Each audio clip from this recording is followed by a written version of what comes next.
नमस्कार, भारत लाइव देख रहे हैं आप। बिहार में राजनीतिक हलचल लगातार तेज है। आपको बता दें कि एनडीए के भीतर क्या कुछ समीकरण बने हुए हैं, किस प्रकार की उथल पुथल मची हुई है, एक चक्रवात भीतर ही भीतर किस प्रकार से एनडीए में चल रही है, इस बात से आप अब अनजान नहीं है। आपको बता दें कि हम प्रमुख जो बिहार के पूर्व मुख्यमंत्री रह चुके हैं जीतन राम मांझी जी की बात कर रहे हैं। उन्होंने कोरोना वैक्सीन लेने के बाद जो उन्हें सर्टिफिकेट मिला था, जिस प्रदेश के प्रधानमंत्री नरेंद्र मोदी जी की तस्वीर थी, इसके बाद वो इस पूरे मामले पर उन्होंने चुप्पी तोड़ी थी और जम करके मोदी सरकार को घेरा था। उन्होंने कहा था कि इस पर मोदी सरकार की तस्वीर नहीं होनी चाहिए।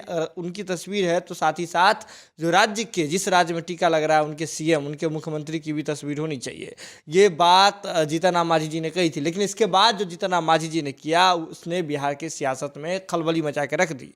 एनडीए के भीतर खाने में भी खलबली मचा के रख दी। दरअसल जीतन राम मांझी जी ने कहा कि जब प्रधानमंत्री नरेंद्र मोदी कोरोना वाले वैक्सीन पर अपनी तस्वीर छपवाने के शौकीन हैं, तो उन्हें जो है कोरोना से जितनी मौतें हो रही है उस पर भी, उन डेथ सर्टिफिकेट पर भी उनकी तस्वीर होनी चाहिए। ये बात जैसे ही जीतन राम मांझी जी ने कही, इसके बाद से राजद की ओर से भी उन्हें उनके लिए दरवाजे खोल दिए गए, उनके लिए ऑफर आए। किस प्रकार से हमने देखा कि राजद की जो प्रवक्ता हैं मृत्युंजय तिवारी, उन्होंने ओपन तौर पर कहा, खुले तौर पर कहा कि वे विकल्प तलाशे। एनडीए में जिस प्रकार की कसमकस है, इस बात से अब सभी जो है वाफिक हो रहे हैं। तो इसके बाद से जीतन राम मांझी लगातार एनडीए में हैं, लेकिन एनडीए में होने के बावजूद भी भीतर ही भीतर बहुत सारी रणनीति चल रही है। इससे पहले ही आपको बता दें कि जब जाप सुप्रीमो पप्पू यादव जी की गिरफ्तारी हुई थी, उस दौरान भी ये मसला खूब उछला था।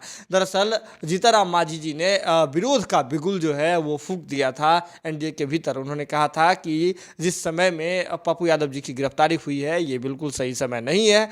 इसके बाद उन्होंने पप्पू यादव जी के लिए हमदर्दी दिखाई थी। ये हमदर्दी का सिलसिला पप्पू यादव जी के लिए सिर्फ एनडीए की ओर से नहीं था, बल्कि जो महागठबंधन की प्रमुख पार्टियां हैं उनकी ओर से भी था। और तेजस्वी यादव ने यहाँ तक कहा था कि मुद्दे भटकाने के लिए सरकार कर रहे हैं। खैर, इन बातों पर नहीं जाते हैं, मांझी जी पर कंसंट्रेट करते हैं। जीतन राम मांझी जी हालिया दिनों में जिस प्रकार से अपना सारा रणनीति लगा रहे हैं, और रणनीति के पीछे कई लोग इस बात के राजनीतिक जानकार और जो एनडीए के भीतर के ही लोग हैं, प्रमुख पार्टियां हैं, घटक दल, वे कहते हैं कि इसके पीछे नीतीश कुमार जी का हाथ है। लेकिन जो भी सच्चाई हो, लेकिन जीतन राम मांझी जी अब कोई कोर कसर नहीं छोड़ रहे हैं।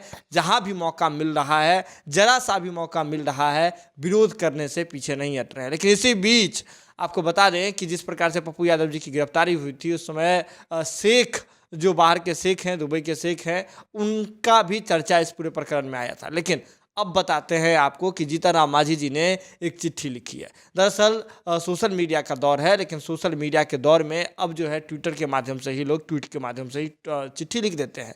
ऐसे में जीतन राम मांझी जी ने एक चिट्ठी लिखी है, जो दुबई के शेख के नाम से ये चिट्ठी जीतन राम मांझी जी ने लिखी है। लेकिन ये चिट्ठी जो है गैर राजनीतिक है। दरअसल जीतन राम मांझी जी ने दुबई के शेख मोहम्मद हमदन दुबई के शेख है, उन्हें जो है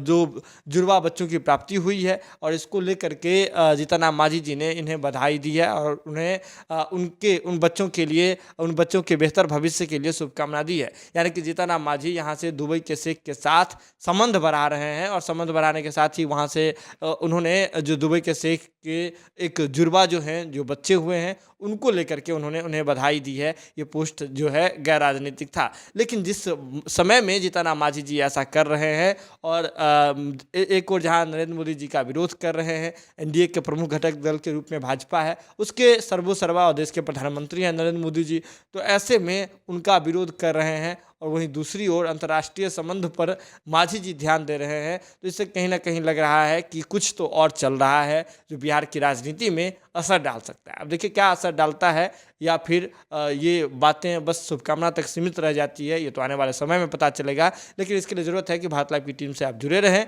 भारत लाइव की टीम जो कुछ भी अपडेट होगी आप तक जरूर पहुँचाएगी। जुड़े रहें भारत लाइव के साथ, खबर को शेयर करते रहें। बहुत बहुत धन्यवाद। अगर ये वीडियो पसंद आई और वह बिहार के राजनीति और बिहारियत से सरोकार रखेनी, तो सब्सक्राइब बटन दबा के चैनल के सब्सक्राइब कर ली। ओजे एगो घंटी बा, ओकरा बटन दबा देला से कुल सटीक और मारक खबर रुआ मुफ्त में मिल जाई। अगर रुआ पत्रकारिता के हमनी के नया प्रयोग में सहयोग कर चाहतानी, तो ज्वाइन बटन दबा दी। पेटीएम नंबर नोट कर ली 9386816700। धन्यवाद।